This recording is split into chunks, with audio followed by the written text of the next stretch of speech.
Hello, welcome back. Okay, so now that you kind of understand the basic concepts, got set up, and have learned a new keyboard shortcut trick, let's get to the artistic part of this. So, of course, you guys know that there are two different layers: original layer, pixelated layer. And now we're going to isolate only an area of an image that you want to leave pixelated and get back to the original image everywhere else. The non-destructive method of doing that, ladies and gentlemen, is with a layer mask.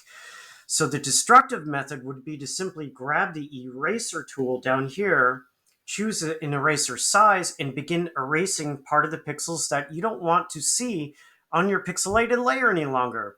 The trouble there, guys, is once you save your work, and let's say you decide you want those pixelated areas back, you can't because they're gone. That's destructive editing.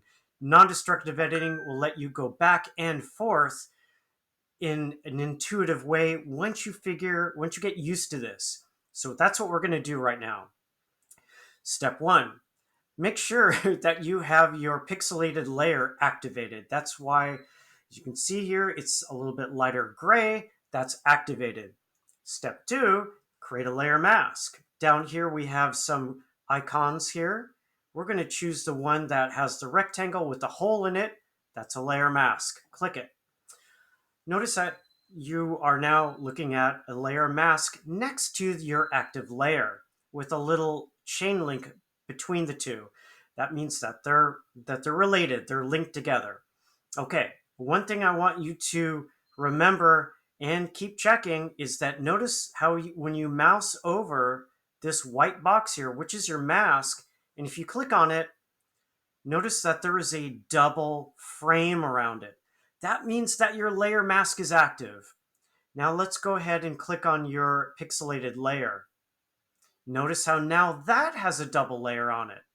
So you need to remember that if you want to use a layer mask accurately, you have to remember to activate the mask. So let's click back on that mask. All right. The second thing that you should have learned when you did your tutorial set is that when you paint on a mask, the most common ways to do that are to use black paint or white paint. If you look on your lower left-hand corner of your tools panel, you see a foreground and a background color. Your foreground color should be black. If it's not, and it's white and the background layer is black, go ahead and click on that double arrow to reverse your colors. By the way, this little teeny double bent arrow is how you can manually switch between white and black for your foreground layer. And if in case you haven't figured this out yet, your foreground color, should I say, will be the color that of paint that you're going to be using. So make sure that now that you have your paintbrush set and you're ready to mouse over your image with black paint loaded. Now look at the size of your brush. The size of your brush should be, when you get to the nitty gritty, and we're going to do that right away, should be about the same size as your pixel. So my brush is a little too big, or is it? So for this project, guys, I want you to practice working with a zoomed in view. Now, of course, you can do this the hard way and go to view and choose zoom in, and it gets kind of bigger, right? So who wants to do that all the time? Not me. So if you hold down the control key on your keyboard, which I want you to do right now, hold down the control key and hit the minus key on your keyboard. Notice that it zooms out and it keeps zooming out. If I hold down the control key and hit the plus sign, it zooms in. So there's your second keyboard shortcut. Now I want you to zoom in nice and big, and then I want you to adjust your brush size accordingly, like I showed you with the brackets. So my brush, I'm going to make slightly larger than about, actually maybe 2 or 3 or 4 times the size, about like that. Making sure that black paint is in your foreground, making sure that the layer mask is activated. go ahead and mouse over an area that you want to get back to the original image and click and drag.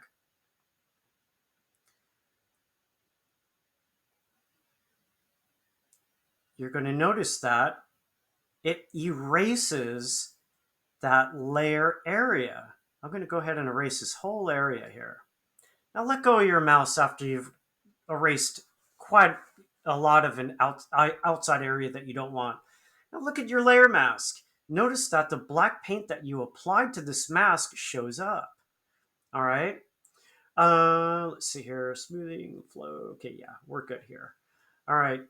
So the reason why I had you load a square brush is because to get into these nooks and crannies of these edges of my flower petals, I got to have a square brush. Otherwise, it's not going to work right.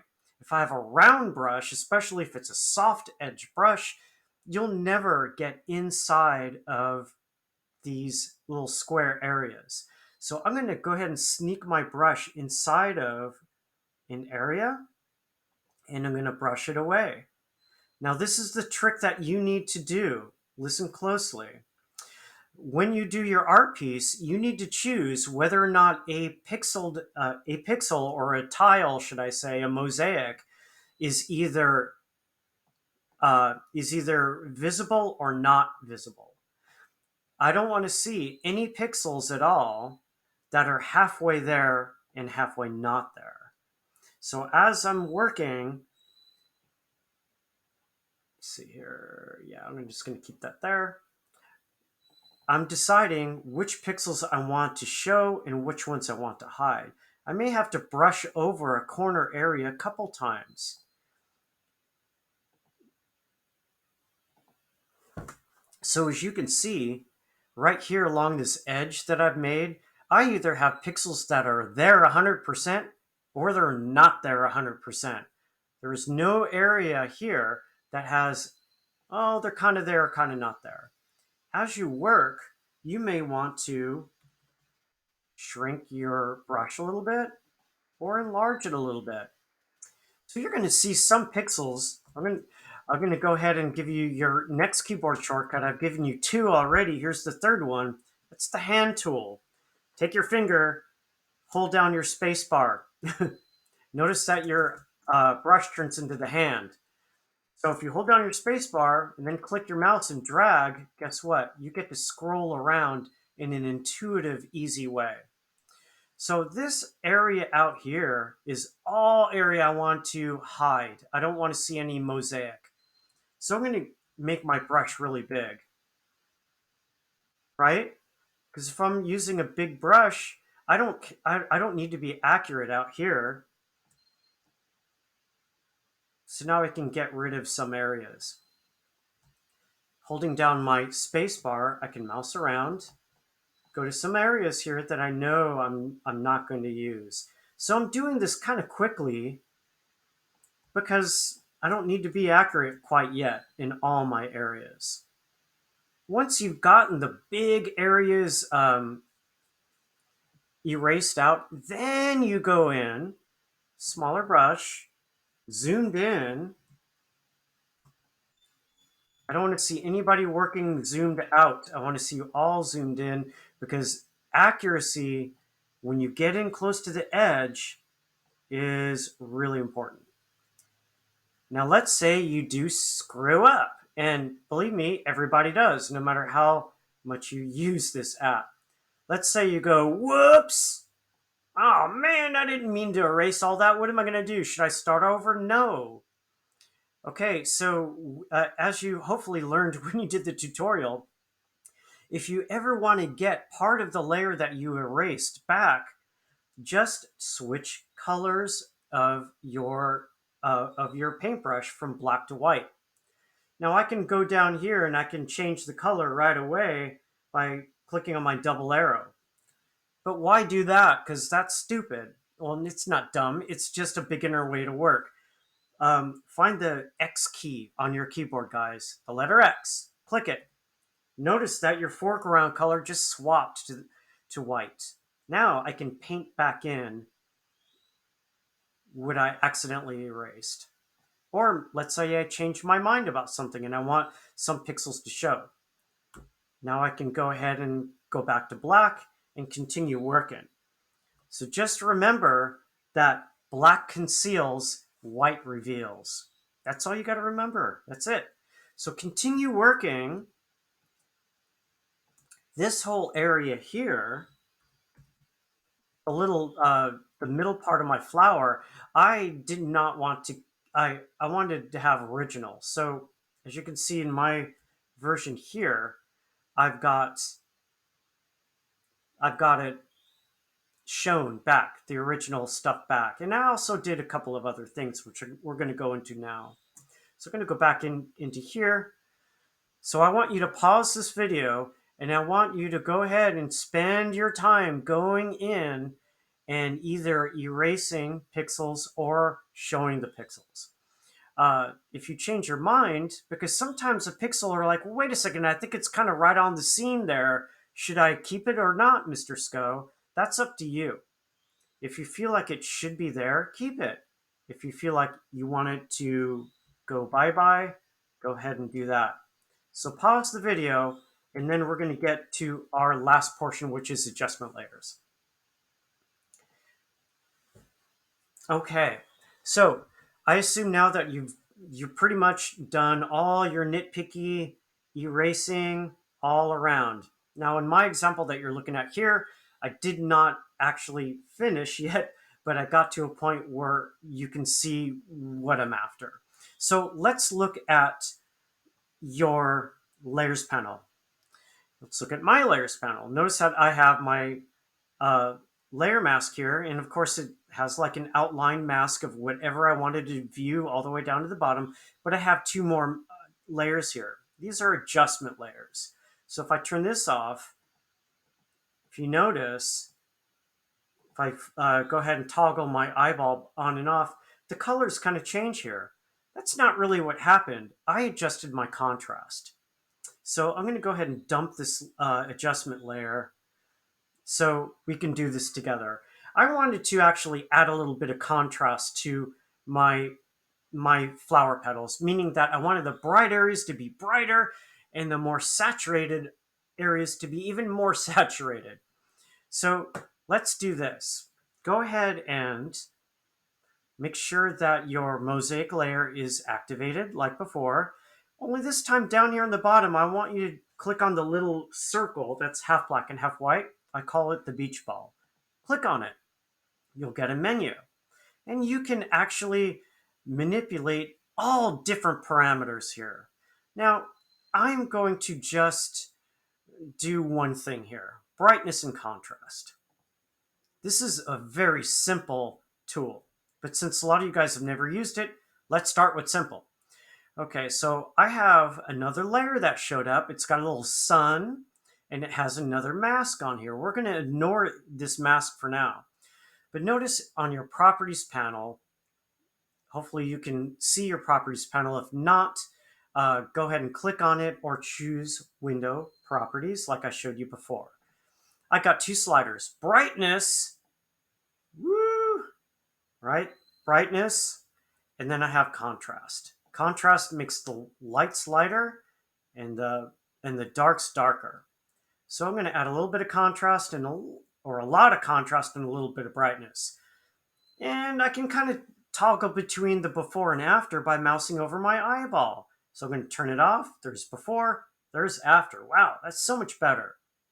I'm going to pull down the contrast just a hair because I think I'm a little too heavy there. All right, but there's an issue. What happened is I adjusted the contrast and brightness for my whole image. In other words, I brightened my mosaic layer and my original layer. I didn't want to do that. I just wanted to do the petals. So how do you just do the petals? Do you have to paint on this mask all over again? No, you don't. Looking at your properties panel, where your sliders are, I want you to look at these little icons down here. Okay, now the little arrow that kind of loops around to the left is your reset. If you click on this, it'll reset to where it was before. This one press to view a previous state, I've never used that before. So if you've gone a few steps, if you keep on clicking that, it'll probably go back in time. That's kind of useful, but here's the one we want to use. It's this guy here. And now if I mouse over it, you'll get a little tooltip that says this adjustment affects all layers below. Click to one layer. So I'm going to click it. Now notice when I clicked it, I got a little arrow next to my sun here. That means, hey, I'm affecting only the layer right below me and that's it. Okay? So now I'm just affecting that one layer. More about this later. I'm trying to be as basic as I possibly can for you guys in an intermediate level class. That's my challenge. Your challenge is to step up to this intermediate level being beginners, which is a little tough on you, and I understand that. Okay, so I've done that. Now I'm going to click off on this adjustment that I made here. Well, actually, I'm just going to click on and off. So what I decided to do here is to desaturate the background. And I don't know. I can get rid of that. It doesn't really matter too much to me. I think it kind of looks nice just where it's at. Let's create another adjustment layer on our pixel layer for fun, just to show you that how much variety there is. So again, we're going to go ahead and make sure our mosaic or pixel layer is active. Go back to our little beach ball. Only this time, try hue and saturation. You're going to get another one here. So right away, under properties, you're going to see all these different parameters here. Let me pull this down so you can see it better. Okay. Right straight away, I want you to make sure that this the little down arrow, hey, I only want this one layer is activated. If it's not, click it. You can make sure that it's active because I see the little down arrow here. So you should see a down arrow for brightness and contrast, one for hue and saturation. Okay, so what the hell is hue and saturation? You know hue, you know what saturation is. Okay, remember that? Hue is the base color. Now for the fun of it, go ahead and mouse over the hue slider and drag it back and forth.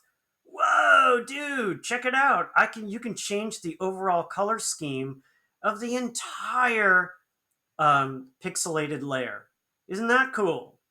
Not only that, but you can either saturate it some more or desaturate your tiles. So if I desaturate, that's moving to the left.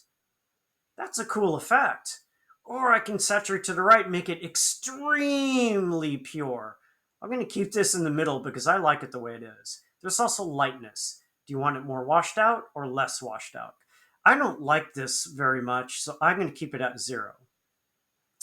And I really like the pink mosaic tiles, so I'm not going to mess with it too much. But if you want to change the hue of that layer, be my guest. You can also change the hue of your base layer. This is the area that you've erased away. You can do that too, or make it black and white. That and a million other things, okay? So that, guys, are adjustment layers. This is a layer mask. Now, what about these white boxes next to these adjustment layers? Well, these adjustment layers can have masks too, which means that even though I made a brightness and contrast adjustment to all of my little pixels here, I can say, all right, well, maybe I only want the pixels on some of these flower petals and not on other ones. That's where the layer mask comes in for my adjustment layer. So I hope that is clear. Now, what I want you guys to do, experiment with the different types of adjustments that you have available for you. There's so many of them. They're really fun. And because you're working in a non-destructive environment, you get a chance to just dump an adjustment layer or a mask in the trash, and you'll never affect your base work. Now, your original layer that you've been working on as for a mask, try not to, if you really screw up and you want to start over, fine, but you'll never screw up on a mask because all you got to do is change the color, right? From black to white or white to black. Remember, black conceals, white reveals. Have fun with this, guys. Once you get to where you think you are done, make sure I come around and look, and I'll help you get even more nitpicky. And if there's something you want to do that I didn't show you in this tutorial, tell me and I will go ahead and help you out. Have fun with this, guys. Get used to using this, and if you want to paint on your mask, make sure it's active. All right, have fun, and we will see you back in lab.